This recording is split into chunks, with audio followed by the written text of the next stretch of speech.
Kasus-kasus misterius terjadi di sebuah kompleks apartemen yang akan segera dibangun kembali. Seorang wanita ditemukan tewas secara misterius. Lalu terdapat seorang detektif berusaha untuk mencari tahu apa yang sebenarnya terjadi. Untuk mengungkap kasus ini, banyak sekali kejanggalan-kejanggalan yang muncul. Dan inilah drama She Knows Everything.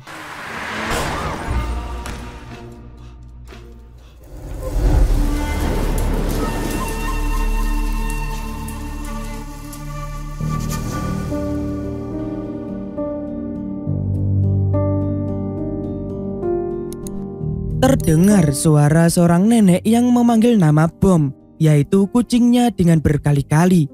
Tak lama dari kegelapan jatuh seorang wanita dari ketinggian.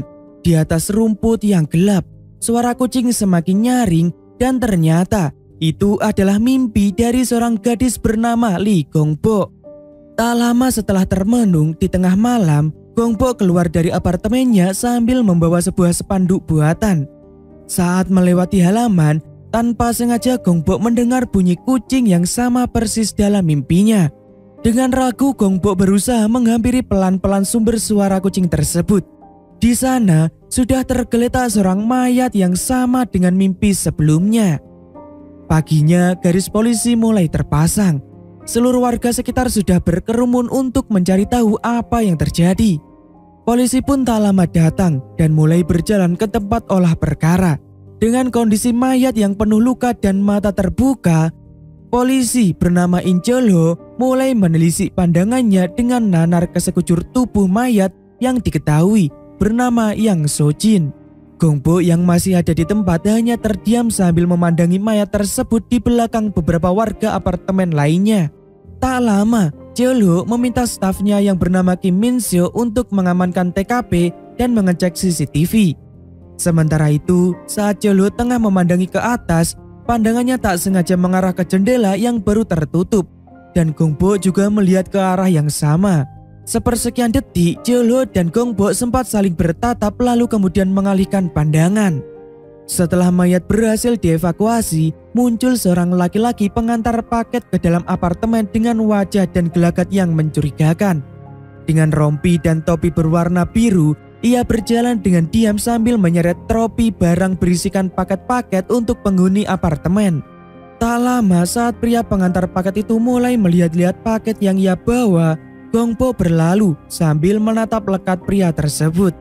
Sementara itu, di dalam apartemen, segerombolan polisi termasuk Chol-ho berusaha membuka pintu dari tempat korban dan tak lama kemudian, Gongbo datang lalu membukakan sandi pintu tersebut untuk polisi-polisi itu. Chol-ho dan Min-seo mulai menemukan sejumlah barang yang menjadi indikasi mengapa korban memilih bunuh diri, seperti amplop kartu kredit yang menumpuk, pakaian dari belanja online yang baru saja dibeli, hingga obat depresi di dalam lemari. Saat melihat kamar mandi, Chol-ho juga melihat sebuah kain yang terikat dan kursi duduk yang sudah terjatuh di bawah dalam posisi terbalik.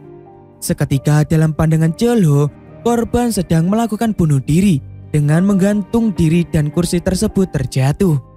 Namun tak lama kemudian terdengar suara seorang wanita paruh baya dan Gongbo mulai langsung menghadang Chol-ho untuk tidak memberitahukan apa yang terjadi kepada anak perempuan tersebut. Gongbo kemudian masuk ke dalam kamar terlebih dahulu dan menemukan ponsel di bawah samping dipan. Entah apa yang dipikirkan Gongbo, dia langsung menggeser ponsel tersebut ke bawah dipan dan polisi termasuk Chol-ho segera bergegas masuk.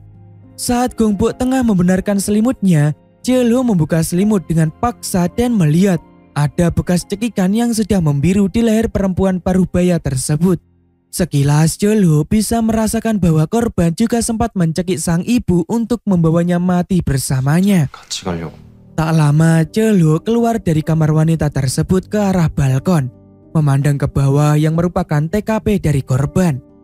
Tak lama polisi lain datang dan mengatakan apa yang dia temukan selama pembedahan di dalam ruangan korban. Chol-ho kemudian meminta Min-seo untuk menemukan ponsel milik korban. Sebelum memutuskan untuk keluar dari ruang apartemen korban, Chol-ho sempat melihat kamar yang menjadi tempat ibu korban terbaring. Sementara itu di dalam kamar, Setelah mendengar pintu tertutup, Gongpo yang memegang tangan ibu korban kemudian perlahan turun dari ranjang dan mengambil barang yang disembunyikan di bawah ranjang, yaitu ponsel milik Yang Sojin yang merupakan korban. Gongpo mencoba menghidupkan ponsel tersebut dan langsung menunjukkan wallpaper foto Sojin bersama dengan pacarnya yang bernama Seo Taewa. Tak lama saat Gongpo keluar, dia terkejut karena mendapati Cheolho berada di balik pintu. Cheolho meminta password tempat apartemen korban pada Gongpo, tapi tak diindahkan oleh Gongpo. Karena merasa kesal, Cheolho kemudian mencoba mencari keterangan lain dari tetangga terdekat dari ruang korban, tapi ditolak mentah-mentah. Bersamaan dengan itu, Gongpo masuk ke dalam lift dan menutupnya. Namun, seiring dengan berjalannya Cheolho ke atas melalui tangga, Gongpo mengurungkan niatnya dan langsung mengintip dari bawah. Cheolho kemudian mengetuk pintu tetangga yang berada satu tingkat di atas ruangan korban. Setelah lama, Cheolho memencet bel, muncul seorang pria dengan setelan jas berkacamata dari dalam ruangan tersebut. Cheolho kemudian menanyakan apa yang ingin dia tanyakan. Dan tak lama kemudian muncul seorang wanita yang merupakan istri dari pria tersebut. Cheolho kemudian melanjutkan pertanyaannya. Wanita tersebut mengatakan bahwa mereka tidak terlalu akrab dengan korban dan sesekali mendengar korban memainkan piano hingga larut malam. Wanita tersebut juga mengatakan bahwa dia pulang larut malam karena kegiatan amal. Cheolho kembali menanyakan apakah ada sesuatu yang tidak biasa dan mencurigakan selama wanita itu pulang. Tapi wanita itu tidak mengetahui akan hal itu karena lelah. Setelah cukup mendapatkan jawaban, Cheolho masuk ke dalam lift bersama dengan pria tadi. Di dalam lift sudah ada penghuni lainnya dan Cheolho perlahan menengok ke samping yang merupakan sebuah kaca. Cheolho kemudian mengatakan bahwa ada luka memar pada pria tersebut dan mengatakan bahwa perempuan yang bersamanya lebih tangguh dari yang terlihat. Tak lama setelah Cheolho dan stafnya pergi, Gongpo mulai bersiap-siap untuk bekerja. Di sepanjang jalan menuju kantornya yang tak jauh dari tempat ia tinggal, Gongpo melakukan kebiasaannya untuk menolong beberapa orang yang ditemuinya. Sesampainya di dalam kantor, Gongpo masih teringat akan bagaimana mengenaskannya Sojin saat ia temukan. Mencoba melupakan hal itu, Gongpo langsung membuka gorden lipat untuk memasukkan cahaya dan terkejut ada laki-laki di dalam ruang kantornya. Laki-laki tersebut adalah Taewa yang merupakan orang terdekat korban. Gongpo mencoba menginterogasi Taewa, tapi laki-laki itu hanya terdiam sambil memegang erat kedua tangan Gongpo. Tak lama Taewa beralih untuk meminum air dari dispenser. Melihat adanya lebam di tangan dan muka Taewa, Gongpo terus bertanya hingga Taewa keluar dari kantornya dengan cepat sambil mencuri apel. Saat Gongpo tengah menelpon seseorang dan mencoba terus-menerus password ponsel Sojin, datang beberapa teman satu apartemennya dan menanyakan bagaimana kondisi harga apartemen setelah adanya kasus kematian Sojin. Tak lama kemudian Cheolho datang ke kantor Gongpo dan seketika semua hening. Cheolho meminum kopi yang disuguhkan sambil melihat-lihat ke berbagai sisi ruangan. Gongpo yang mendengar perkataan dari Cheolho bahwa ada kemungkinan Sojin dibunuh membuat dia dan teman-temannya tercengang. Gongpo juga meminta agar Cheolho segera menemukan siapa pelaku di balik pembunuhan tersebut karena tidak ingin harga sewa apartemen terus menurun. Salah satu teman Gongpo juga mengatakan bahwa Sojin merupakan seorang guru honorer di sekolah ujung gang. Mendengar hal itu, Cheolho langsung bergegas ke ruang guru yang saat itu tengah menonton pertandingan renang tingkat nasional. Saat polisi datang, banyak guru yang berhamburan keluar dari bangku masing-masing, kecuali satu orang guru yang biasa dipanggil Pak Huang. Dengan laganya yang seperti tidak mendengar apa yang terjadi, saat ada guru lain yang memanggilnya, dia mengatakan bahwa dia tidak begitu dekat dengan Sojin dan hanya mengatakan bahwa sesekali mereka mengobrol karena bangkunya berdekatan. Namun pandangan Cheolho bukan mengarah pada guru tersebut, melainkan sebuah kotak yang berada di kolong meja guru tersebut. Cheolho menanyakan apa yang ada di dalam kotak tersebut, tapi Pak Huang bersikeras bahwa itu hanya kotak biasa. Hingga akhirnya Cheolho memaksa untuk mengambil kotak itu dan mengeluarkannya. Ada banyak baju malam atau baju seksi berwarna merah yang keluar dan berhamburan di lantai. Para guru benar-benar terkejut akan hal itu. Dan Pak Huang seketika mengatakan bahwa itu bukan barangnya, melainkan barang milik adiknya. Pak Huang juga mengajak Jielu dan temannya untuk keluar membicarakan hal tersebut. Jielu berusaha menguli apa yang sebenarnya dilakukan oleh Pak Huang dan bertanya dengan tegas. Pak Huang kemudian mengingat-ingat apa yang terjadi dan memilih mengatakan hal lain daripada fakta yang sebenarnya. Dia mengatakan bahwa ada siswa yang justru berpacaran dengan Sojin dan merupakan senior di SMA tersebut. Siswa itu bernama Taewa. Jielu kemudian memberikan sebuah akun Instagram dari brand baju yang ditemukan oleh Jielu di unit apartemen Sojin. Jielu dan teman polisinya langsung bergegas menuju studio tempat brand tersebut beroperasi. Sesampainya di studio, Jielu langsung menemui pemiliknya yang merupakan teman Sojin bernama Yo Yoonji. Jielu mengatakan bahwa Sojin sudah meninggal dan Yoonji tidak percaya akan hal itu sampai pada akhirnya Jielu menunjukkan foto mayat Sojin dan memintanya untuk mengidentifikasi mayat Sojin karena tidak ada pihak keluarga yang bisa dimintai pertanggungjawaban. Yoonji kemudian mendatangi rumah sakit dan menangis seketika ketika melihat bagaimana mayat Sojin tergeletak dengan kaku. Setelah melihat mayat Sojin, Yoonji dan Jielu memilih untuk duduk di taman rumah sakit dan membicarakan tentang Sojin. Yoonji mengatakan bahwa Sojin adalah salah satu pianis terkenal yang pernah ia kenal. Sojin juga merupakan teman yang cantik, baik dan pintar hingga akhirnya dia mendapatkan kesempatan untuk berkuliah di luar negeri. Namun, karena ibunya kecelakaan parah dan tidak bisa bergerak, Sojin mengurungkan niatnya dan memilih tinggal di rumah untuk merawat sang ibu. Dikarenakan biaya perawatan medis untuk ibunya semakin banyak, Sojin tidak memiliki pilihan lain selain melakukan beberapa pekerjaan karena mengajar les privat saja tidaklah cukup.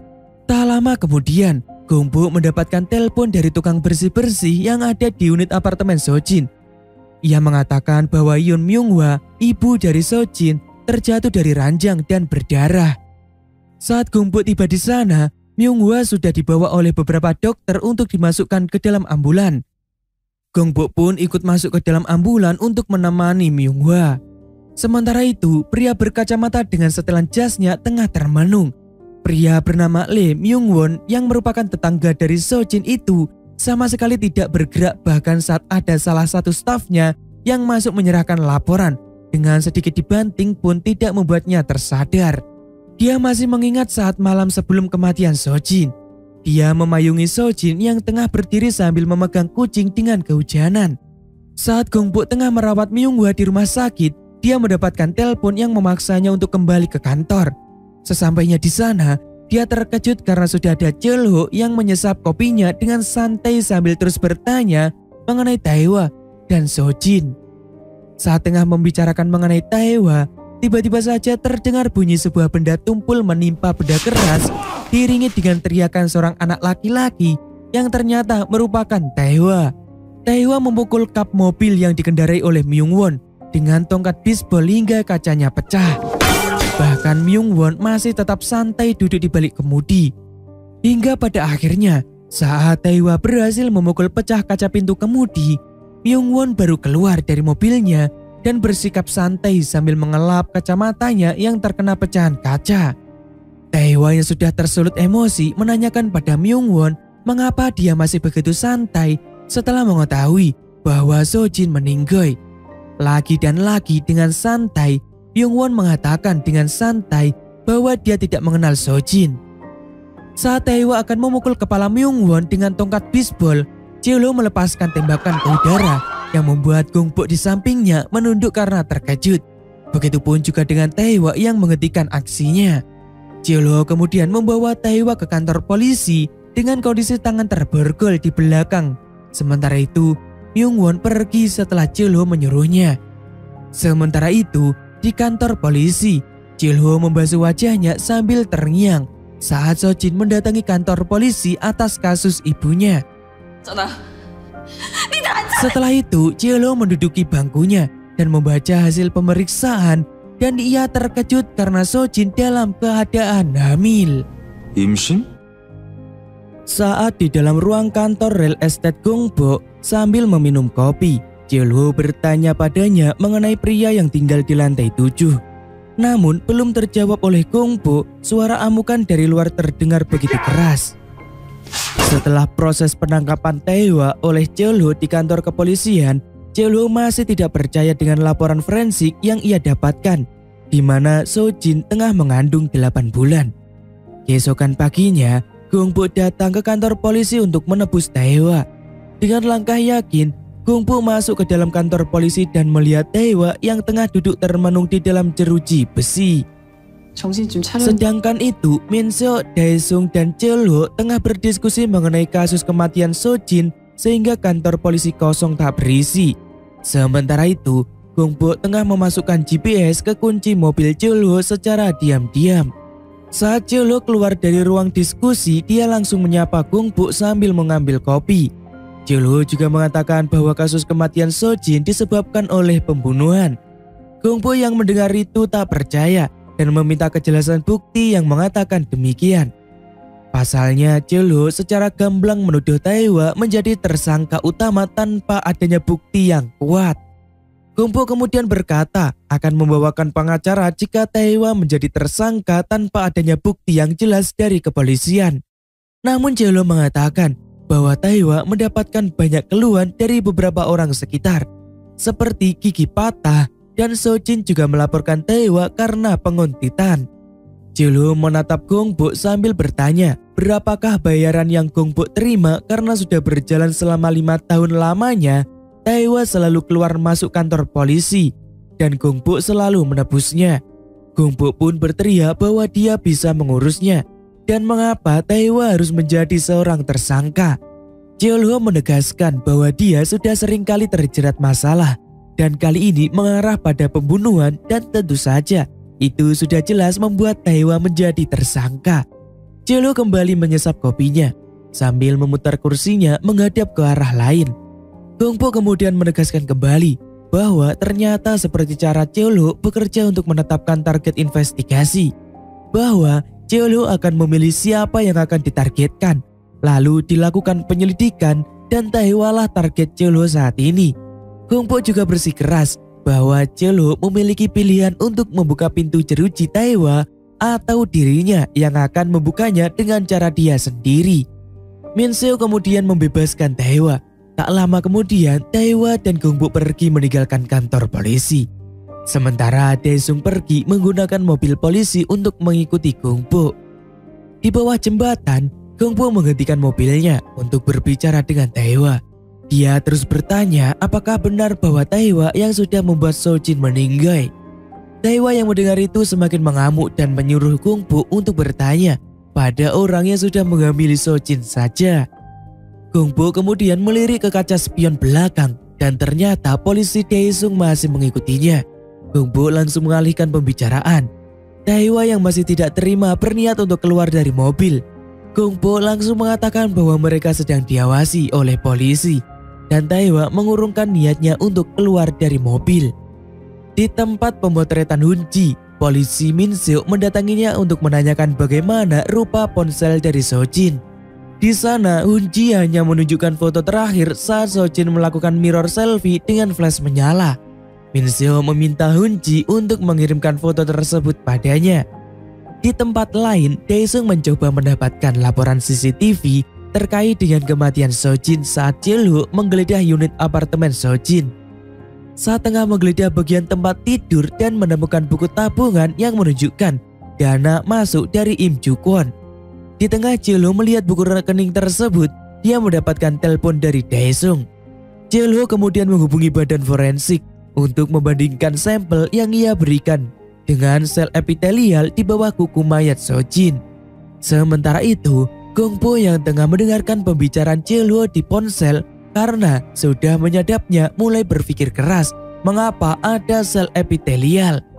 Tak lama Presiden Perserikatan Wanita di apartemen itu datang dan mengamuk karena mendapati anaknya kehilangan 2 gigi akibat berkelahi dengan Taewa. Gongpo juga menjelaskan bahwa dia tidak ingin Taewa terus berbuat seenaknya, tapi dia juga tidak bisa melakukan apa-apa. Sementara itu, ketua perserikatan di apartemen itu tiba-tiba datang dengan mengamuk karena dia merasa terhina akibat dituduh melakukan korupsi oleh Presiden Perserikatan Wanita di apartemen tersebut. Dia kemudian memutuskan untuk keluar dari apartemen dan meminta Gongpo untuk menjual apartemennya dengan harga yang mahal. Di unit apartemennya, Taehwa baru saja selesai mandi dan mengambil ponselnya. Dia membuka pesan dari berita terbaru yang menunjukkan Myungwon dan cerita dirinya dari awal hingga bisa berkarir di dunia konstruksi. Dalam perjalanan, Jae-ho mengendarai mobilnya sambil melakukan panggilan telepon bersama Min Seo mengenai perkembangan yang didapatkan. Min Seo mengatakan bahwa di hari sebelum kematiannya, Sojin sempat mendatangi jasa pemulihan data. Myungwon yang saat ini tengah berada di ruang kantornya tengah berdiskusi dengan kedua stafnya. Belum adanya kabar dari balai kota membuat Myungwon mengamuk.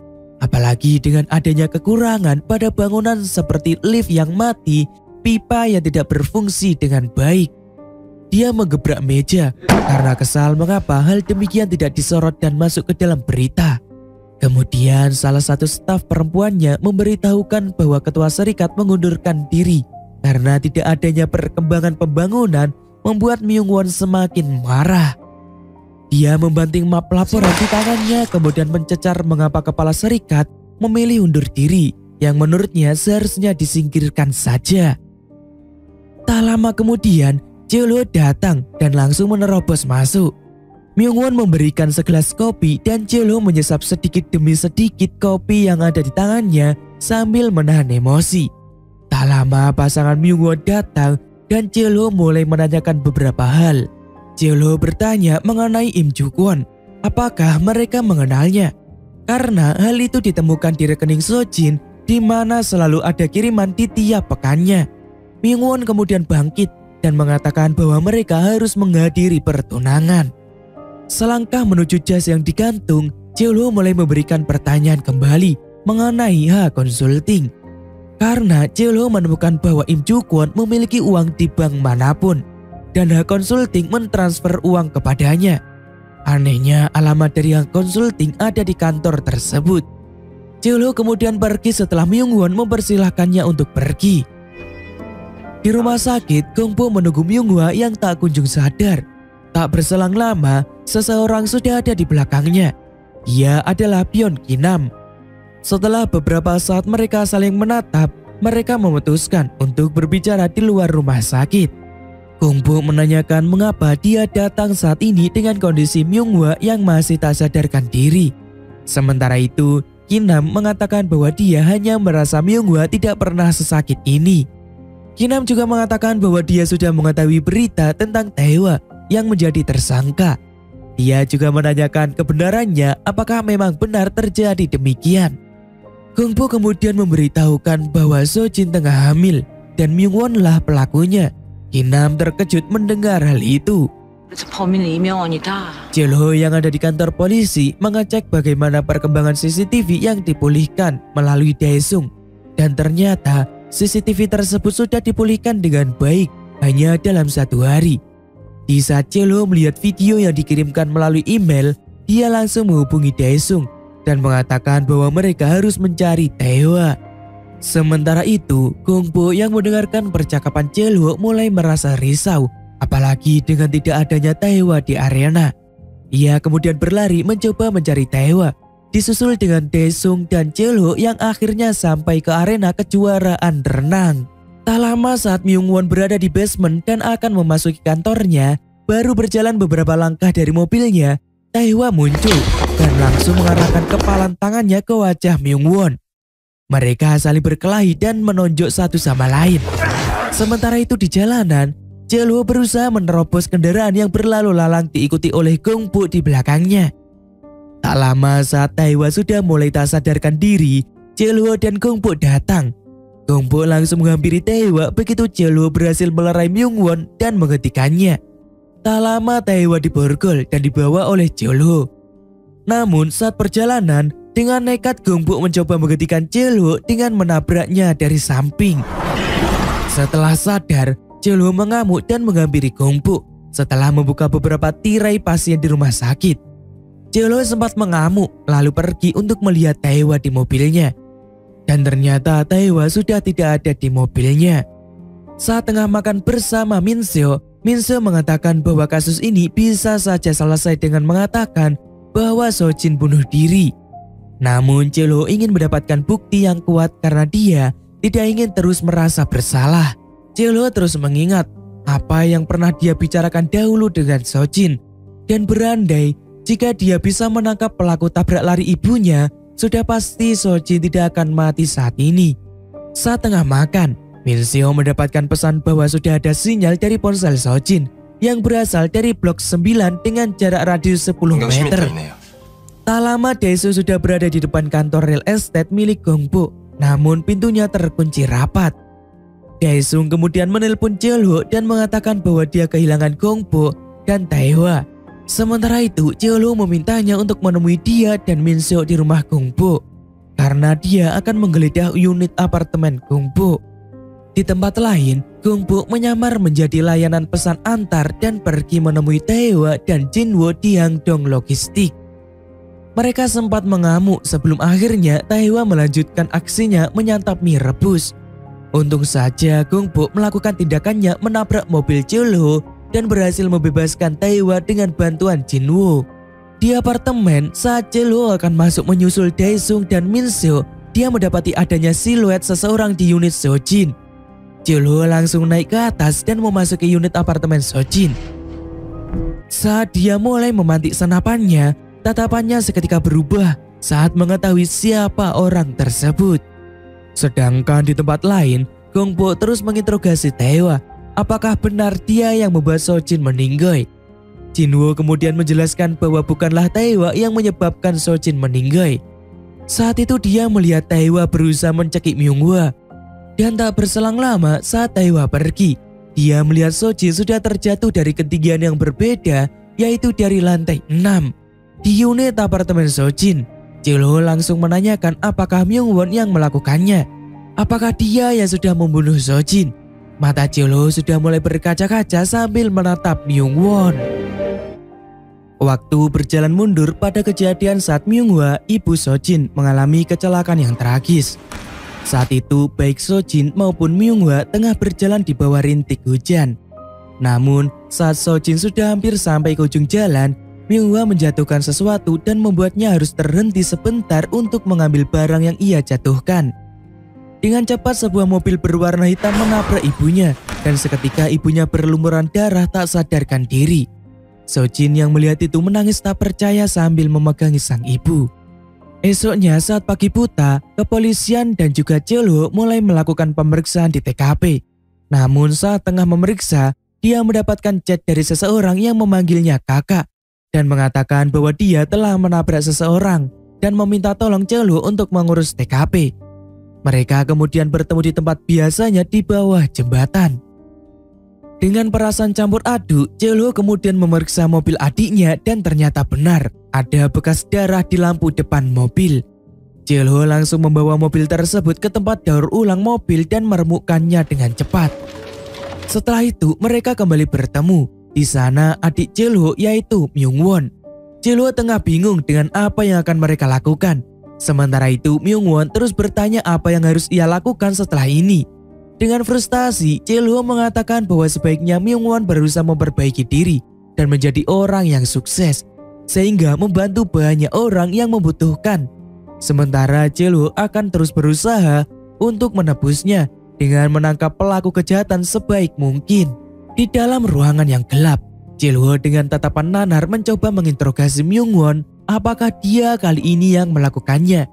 Myung-won mengamuk dan mengatakan bahwa dia harus menemukan ponsel Sojin karena di dalam ponsel itu ada bukti kecelakaan yang dialaminya. Bahkan setelah Myung-won berhasil membuat Sojin meninggal, dia masih kehilangan ponsel yang ia cari. Cheol-ho yang mendengar itu kemudian mencengkram kerah Myung-won dan menodongkan pistol ke dahi Myung-won sambil terus bertanya apakah benar dia yang telah membunuh Sojin. Semakin lama Cheol-ho mulai mengeratkan tangannya pada pelatuk pistol yang ada di dahi Myung-won. Dengan menahan amarah, Cheol-ho kemudian melepaskan cengkeraman tangannya di leher Myung-won dan mengatakan bahwa dia akan mengurus ponsel tersebut dan meminta Myung-won untuk pergi dari area tersebut. Sementara itu, Jin-woo yang biasa mengantar paket ke apartemen bertemu dengan Gong-bo dan mengatakan bahwa dia merasa Sojin terjatuh dari ketinggian yang jauh lebih tinggi dari lantai 6. Jinwo juga menjelaskan bahwa saat itu dia ada di unit Sojin dan membantu Sojin menjaga ibu Myunghwa. Mendengar itu, Taewa yang berada di sana bersama Jinwo dan Gongpo mulai berapi-api dan mencengkram kerah baju Jinwo. Jinwo kemudian menunjukkan bukti bahwa dia dan Sojin sering berjalan-jalan bersama dengan Jinwo, berpakaian ala perempuan sesuai yang dia inginkan. Mendengar itu, Taewa mulai menjauh dan menurunkan emosinya. Mereka kemudian berdiskusi karena Gongpo menemukan sesuatu yang janggal. Dia menunjukkan sebuah rekaman CCTV di unit Sojin dan menunjukkan mengapa Jae-lo sangat melindungi Taewa. Sementara itu, Jae-lo dan Min-seok mulai menggeledah unit apartemen Gongpo dan Jae-lo pergi setelah ditanyai apakah ada barang bukti yang bisa diambil. Jae-lo sedang terduduk di taman dan membuka sebuah buku yang diambilnya dari tempat Gongpo. Dia melihat beberapa bukti tes kehamilan lengkap dengan cap kaki bayi dan beberapa foto Gongpo. Melihat itu, dia mengingat beberapa kejadian yang selama ini terlibat dengan Gongpo. Hal itu mengingatkannya pada dia dan Myungwon, membuatnya mengeluarkan dompet dan mengeluarkan selebar foto yang mulai usang. Sementara itu, Taewa sudah mulai mengamuk dan Gongpo mulai menjelaskan bahwa Sojin sudah mengetahui bahwa Myungwon adalah pelakunya. Oleh karena itu, Sojin terus mendekati Myungwon untuk mencari tahu sesuatu. Hanya saja Gongpo tidak bisa menahan Sojin. Mendengar hal itu, Taewa semakin berapi-api dan mulai ingin membalaskan dendam dan mengatakan akan membunuhnya. Gongpo langsung menampar Taewa dan mengatakan untuk apa dia membunuhnya. Apakah Taewa akan bunuh diri setelah itu atau menjadi buronan selamanya? Gongpo akan berusaha membuka apa yang terjadi pada kasus Sojin karena Jae-lo tidak bisa menanganinya dengan benar. Gongpo kemudian pulang ke unit apartemennya dan terkejut dengan kondisinya yang sudah berantakan. Ia lalu membuka lemari kayu dan benar dugaannya bahwa kota berharganya sudah dibawa pergi oleh Jae-lo. Tak lama ia mendapatkan pesan dari Jae-lo bahwa kota itu bersamanya. Keesokan harinya saat jam sarapan, Gongpo bertemu dengan Jae-lo dan memesan makanan untuk sarapan Jae-lo. Setelah menyantap beberapa suap makanannya, Jae-lo bersikeras untuk meminta Gongpo membawa Taewa ke kantor polisi karena menurutnya dia adalah tersangka dalam kasus ini. Gongpo lalu menunjukkan video CCTV saat Jae-lo sedang bertengkar dengan Myungwon. Gongpo mengatakan bahwa jika Jae-lo macam-macam, dia akan mengunggah bukti itu ke internet. Dan tak lama kemudian dari meja lain muncul Taewa. Gongpo juga mengatakan bahwa dia sudah mendapatkan ponsel Sojin. Gongpo kemudian mengatakan agar Jae-lo melindungi adiknya saja dan dia akan melindungi anaknya. Setelah itu, Gongpo pergi meninggalkan Jae-lo bersama Taewa.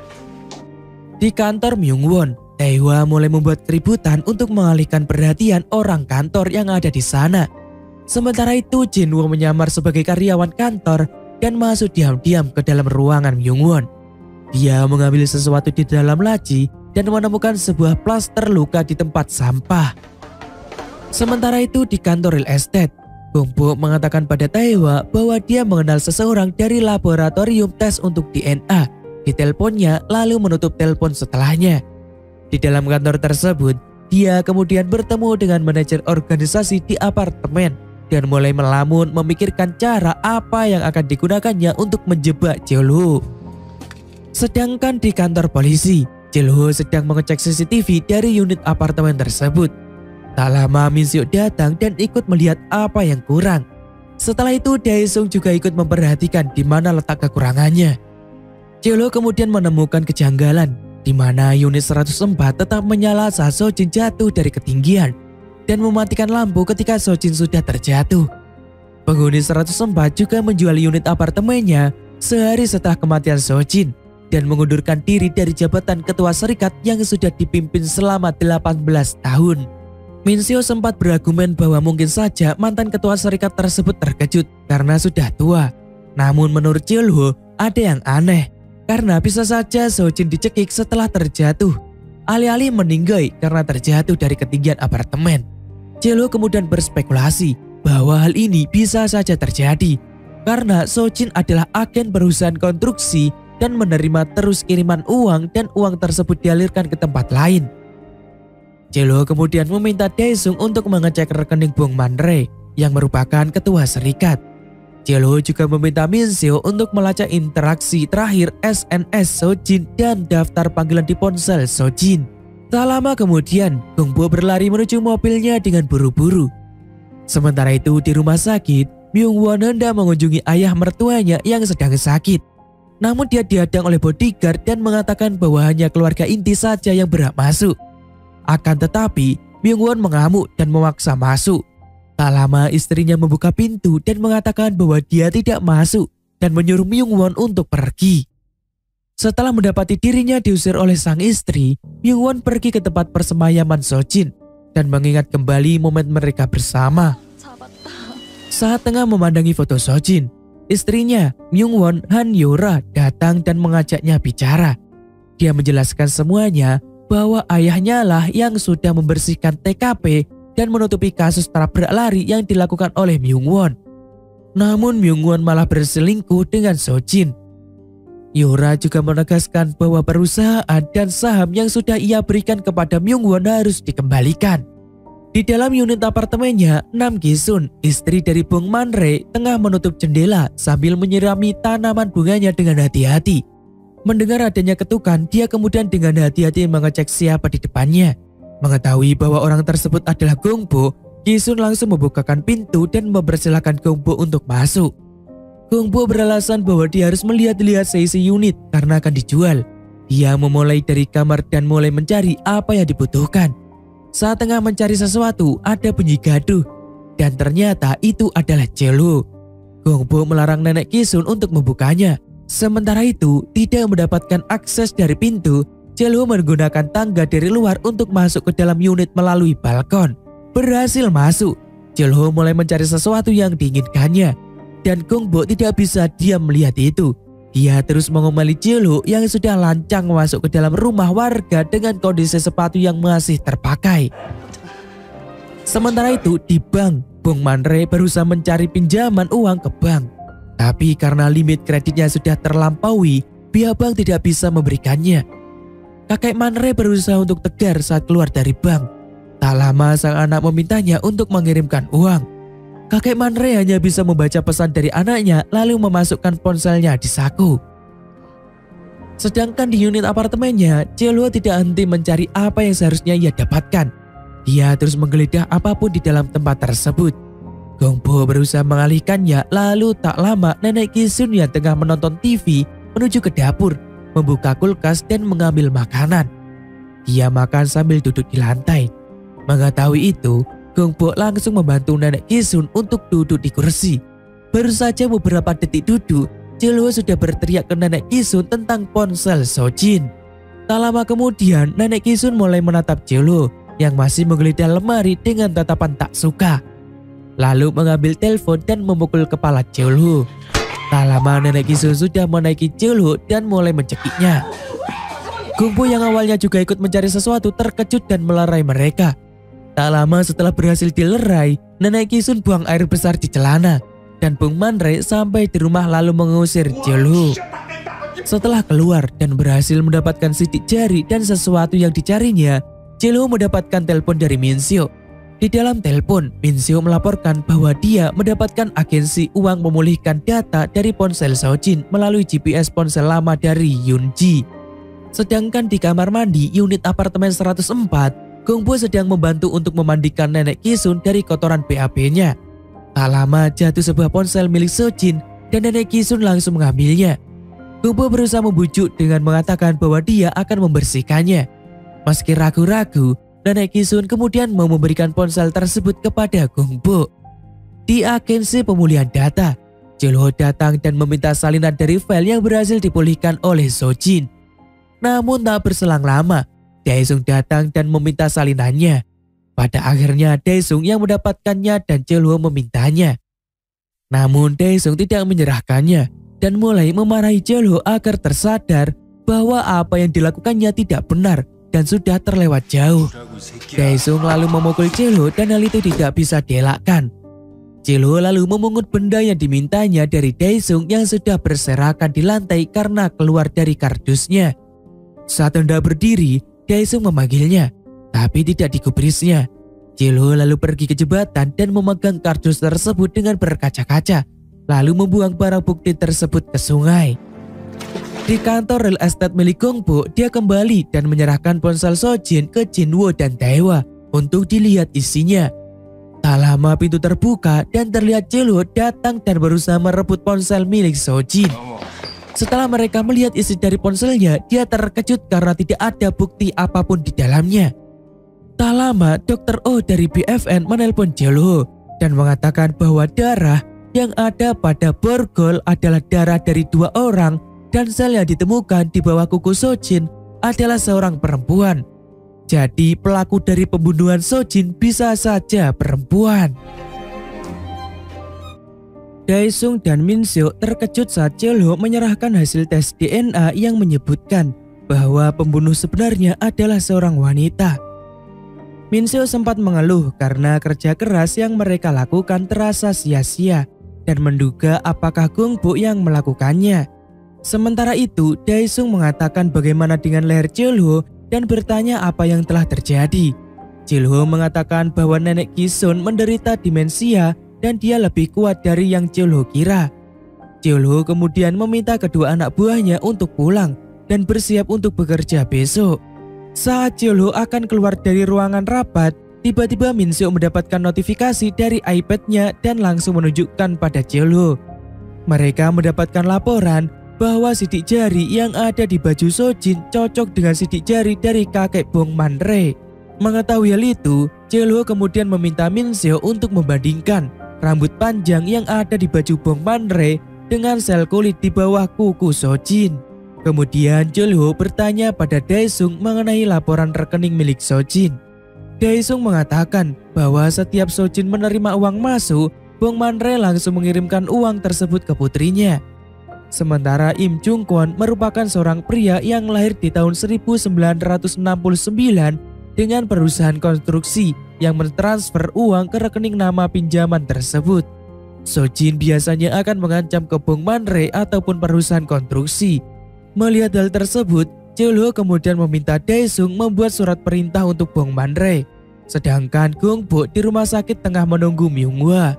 Dia mengatakan bahwa dia membenci Sojin karena Sojin benar-benar menghancurkan dirinya sendiri dan membawa pengaruh kepada Taewa. Namun Gongpo juga merasa kasihan pada Sojin. Gongpo juga mengatakan bahwa pelakunya akan segera tertangkap. Jadi dia meminta Myung-hwa untuk membuka kepalan tangannya agar kotoran yang mengeras di dalamnya bisa dibersihkan.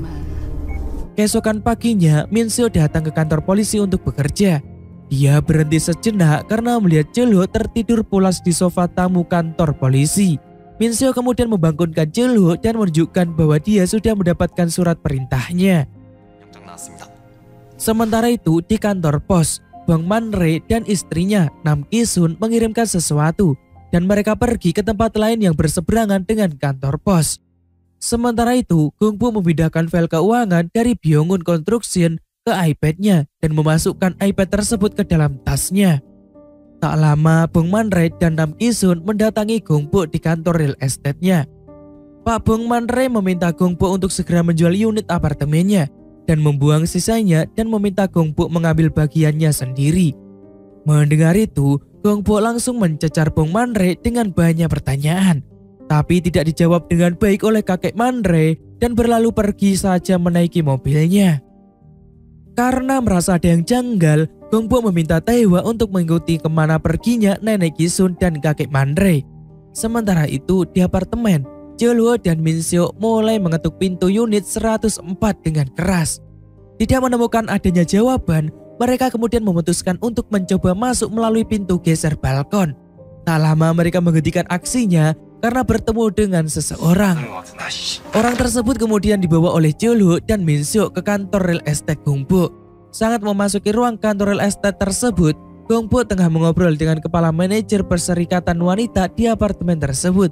Dan kepala manajer tersebut ditangkap bersama dengan laki-laki sebelumnya karena sudah menghancurkan barang bukti berupa video atau CCTV. Jilho kemudian membawa Gongpo untuk menemukan di mana lokasi dari pasangan tua Bong Man-rae dan Nam Ki-sun berada. Di dalam mobil, Jilho menjelaskan bahwa dia menemukan sidik jari kakek Man-rae di baju Sojin. Tak lama setelah itu, Jilho mendapatkan telepon bahwa pasangan kakek nenek tersebut sedang berada di tepi sungai Pulau Gangwa. Sementara itu di tepi sungai, Bong Man-rae dan Nam Ki-sun duduk berjongkok sambil berbincang-bincang mengingat kenangan saat anak mereka masih kecil dan bermain air di tepian sungai. Tertawa bahagia karena nenek Ki-sun membuatkan kalung bunga juga berpelukan bahagia saat anak mereka berhasil masuk dan lulus di Universitas Hankook. Sedangkan di mobilnya yang masih melaju, Jilho mendapatkan telepon bahwa kakek Man-rae membuat surat sekarat dan pengakuan bagaimana yang sebenarnya terjadi saat kematian Sojin. Tak lama setelah mereka berbincang, kakek Man-rae masuk ke dalam mobil dan menurunkan kursi samping kemudi karena nenek Ki-sun sudah mulai tertidur. Ia kemudian meminum beberapa pil obat berwarna putih. Tak lama setelah itu, Pak Man-rae mulai mengirimkan pesan meminta maaf dan langsung membaringkan dirinya dan melajukan mobil dengan kencang ke dalam air. Tak lama saat Jilho dan Gongpo datang ke TKP, mereka sudah menemukan 3 ambulan dan terdapat nenek Ki-sun di salah satu ambulan tersebut. Sementara saat bertanya di mana kakek Man-rae, namun belum juga ditemukan, Jilho langsung berlari ke sungai sambil mengumpatnya. Sementara Gongpo kebingungan bertanya di mana Taewa, dan dia kemudian menanyakan bagaimana kondisinya saat mengetahui Taewa tengah duduk sambil mengeringkan rambutnya. Kemudian Taewa menceritakan bahwa saat dia sedang mengawasi mobil kakek Man-rae, dia langsung berlari saat mengetahui mobil tersebut mulai melaju ke tengah sungai. Dengan kemampuannya dalam berenang, Taewa menyelamatkan mereka. Mendengar itu, Gongpo bernafas lega dan memeluk Taewa sambil berkata bahwa untung saja Taewa bisa berenang. Saat selesai, Gongpo kemudian memberikan kopi kepada Taewa dan Jilho. Saat menyesap kopinya, tak lama Jilho mendapatkan telepon dari Min-seo mengenai DNA di bawah kuku Sojin. Mendengar itu, Jilho langsung menangkap Gongpo. Sedangkan di tempat lain, Myung-won tengah mengemasi barang-barangnya termasuk juga data korupsinya yang ia miliki ke dalam kardus yang ia butuhkan. Lalu menelpon seseorang untuk melaporkan korupsi di perusahaannya. Sementara itu, Gongpo dan Jilho sudah sampai di kantor kepolisian. Mereka kemudian membawa Gongpo masuk dengan kondisi tangan yang diborgol. Tak lama saat Taewa sudah sampai di apartemen, Jin-woo menghampirinya dan membawanya ke rumah sakit. Tak lama, Myung-woo menutup mata untuk selama-lamanya dan membuka genggamannya, menunjukkan sebuah kartu SD, dan Taewa membawanya kepada Jin-woo. Taewa kemudian pergi ke kantor polisi, tepat saat Gongpo sedang diinterogasi oleh Jilho. Tak lama saat Jilho mulai menanyakan banyak hal tak masuk akal kepada Gongpo, dan kemudian dijawab oleh Gongpo apakah dengan menanyakan hal ini akan merasakan yang lebih baik. Jilho semakin meradang dan tak lama Min-seo masuk ke dalam. Dia meminta Jilho untuk melihat sesuatu. Mereka kemudian menunjukkan video tabrak lari yang terjadi hingga membuat ibu Sojin lumpuh. Min-seo kemudian bertanya dengan menatap nanar, mengapa bukti yang didapatkan Sojin tidak didapatkan oleh Jilho. Min-seo juga bertanya apakah karena Myung-won adalah adik dari Jilho.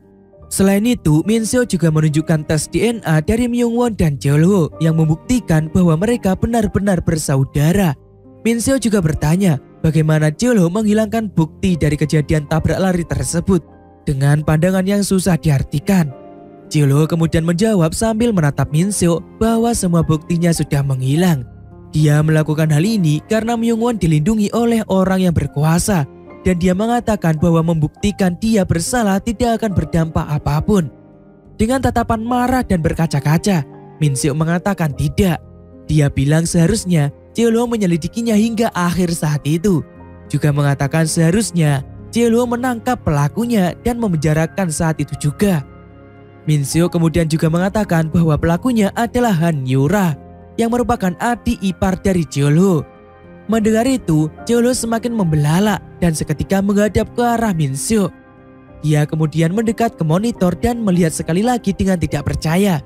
Dia mengatakan bahwa itu tidaklah mungkin karena pada saat itu Myung-won lah yang menghubunginya dan mengatakan bahwa dialah yang membunuhnya. Namun hal itu langsung ditampi oleh Min Seok dengan mengatakan bahwa orang-orang berkuasa itu tidak melindungi Myung-won. Mereka bahkan menipu Jeolwo dalam kasus ini. Dari itu juga, Min Seok mengumumkan bahwa Jeolwo dibebas tugaskan dari jabatannya sebagai letnan. Kemudian saat mereka keluar dari ruang interogasi, berita menunjukkan tayangan kemarin dari kasus yang ditutupi oleh Jeolwo. Di dalam rekaman CCTV tersebut terlihat jelas bahwa Sojin saat itu mendatangi unit apartemen Myung-won dan mereka kemudian berpelukan. Dan Myung-won mengatakan bahwa dia merindukan Sojin. Tak lama Sojin menanyakan apakah Myung-won bisa meninggalkan semua kemewahan dari Han Yura dan hidup bersama dirinya. Myung-won dengan berani mengatakan bahwa tentu saja dia bisa melakukannya. Lalu Sojin mulai mengatakan bahwa dia tahu siapa dalang dibalik kondisi ibunya saat ini. Bahwa seluruh bukti ada di dalam ponsel tersebut. Tak lama kemudian, mereka mulai saling merebutkan ponsel milik Sojin. Hingga akhirnya mereka beradu argumen. Myung-won mengatakan bahwa dia sangat mencintai Sojin. Lalu Sojin mengatakan apa yang sebenarnya dia ingin lakukan. Mendengar hal itu, Myung-won mulai kesetanan dan meminta ponsel Sojin sambil mendekati Sojin. Hingga akhirnya Sojin dicekik oleh Myung-won dan terjatuh ke bawah tepat di belakang nenek Ki-sun. Tak lama Han Yura mendatangi Sojin yang tergeletak sambil kesulitan bernafas dengan memegang perutnya. Melihat Sojin yang tersenyum, Han Yura kemudian melepas syalnya lalu mencekik Sojin hingga tidak sadarkan diri. Menyadari apa yang ia lakukan, Han Yura mulai ketakutan sambil mengatakan ini terlalu mudah dan berlari. Tak lama nenek Ki-sun mulai berjalan-jalan lagi dan menghampiri Sojin karena melihat lampu yang menyala dari ponsel Sojin. Di ruang interogasi, Jeolwo duduk terdiam di meja dan Gung-buk terdiam di tempat duduknya. Tak lama Gung-buk mengatakan bahwa mungkin saja hal ini sudah terpikirkan oleh Sojin, bahwa dia akan berpikir segalanya lebih mudah ketika dia pergi. Jeolwo kemudian menutup laptop di sampingnya, lalu bertanya apakah hal tersebut adalah perbuatan Gung-buk. Dalam ekspresi dan posisi yang sama, Gung-buk menjelaskan bahwa dia melihat hanya ada mobil Yura yang terparkir dari malam. Dan uniknya, Han Yura merasa dia tidak perlu membersihkan lemari tersebut. Kemudian Gung-buk menjelaskan bahwa malamnya dia sempat bertengkar dengan Sojin karena Sojin tetap kekeh akan mengungkapkan kebenarannya kepada Myung-won. Gung-buk juga menyesali apa yang terjadi. Seharusnya malam itu dia mendampingi Sojin untuk naik dan masuk ke apartemen Myung-won. Tak lama Jeolwo, Min Seok dan Dae-sung menghampiri Yura untuk penangkapan. Sementara Gung-buk dibebaskan. Saat Gung-buk keluar dari sel, dia melihat Taewa tengah duduk tertunduk dan menangis. Kemudian memanggil dirinya. Taewa kemudian mengatakan bahwa ibu Sojin telah meninggal dengan kesusahan. Gung-buk hanya duduk dan terdiam mendengarnya. Yura pun sudah sampai ke kantor polisi dengan kondisi tangan terborgol dengan diikuti Jeolwo dan kawanannya di belakang. Di ruang interogasi, Yura sama sekali tidak merasa bersalah dan mengatakan bahwa Myung-won adalah miliknya. Tapi malah memilih Sojin dan mengatakan bahwa hal ini karena Myung-won berasal dari orang miskin. Melihat itu, Jeolwo menatap adik iparnya itu dengan amarah dan air mata yang tertahan. Sementara itu, Taewa memandangi pemandangan luar dengan setelan jasnya setelah menyemayamkan jenazah Myung-won dan Sojin juga mengkremasi mereka. Tak lama Gung-buk datang dan mengatakan bahwa dia sudah menjual rumah juga kantor agensi real estate miliknya. Kemudian mereka saling menatap dan Taewa bertanya apakah Gung-buk akan pergi. Mata Gung-buk menerawang ke masa lalu saat dimana dia akhirnya berpisah dengan Taewa. Kemudian dia mengatakan bahwa dia akan pergi ketika Taewa sudah pergi. Lalu Taewa bertanya apakah Gung-buk akan pergi kembali dan mengatakan bahwa tahun depan dia sudah masuk ke pusat pelatihan nasional. Namun Gung-buk tetap pergi dan menyuruh Taewa untuk menghubunginya jika perlu. Sementara di kantor polisi, Jeolwo mulai melepas semua hal yang melekat pada dirinya ketika menjadi polisi sambil tersenyum masam. Lalu bertanya siapa yang akan menginterogasinya dan meminta mereka menghubunginya ketika siap. Cholo kemudian pergi dan menghela nafas ketika sudah sampai di pinggir jalan. Dia memandang ke sekitar sambil memakan permennya. Di lain tempat, Gongpo yang ada di kantor real estate-nya mulai menutup tirai-tirai dan mengambil barang yang dia perlukan sebelum akhirnya pergi dan menjual kantornya. Ingatannya menerawang saat awal dia melihat bagaimana Taewa yang sudah tumbuh di kantor tersebut dan dia mengajukan diri sebagai pengasuh Taewa. Dan cerita pun selesai. Kisah ini memberikan banyak pelajaran yang tak terduga dan banyak terjadi di dalam kehidupan sehari-hari kita, di mana dalam menjalani kehidupan tidak ada salahnya jika kita mengakui kesalahan. Sebesar apapun kesalahan tersebut, justru apabila kita menutupinya, hal itu akan menjadi bom waktu yang sewaktu-waktu mampu menghancurkan kita kapan saja. Selain itu, memandang sesuatu masalah dari berbagai posisi atau sudut pandang sangatlah diperlukan agar kebenaran yang sebenarnya terlihat. Sebesar apapun kesalahan tersebut, sedekat apapun pelaku kesalahan tersebut, kesalahan tetaplah kesalahan dan harus diperbaiki. Oke guys, terima kasih dan selamat bertemu di video selanjutnya.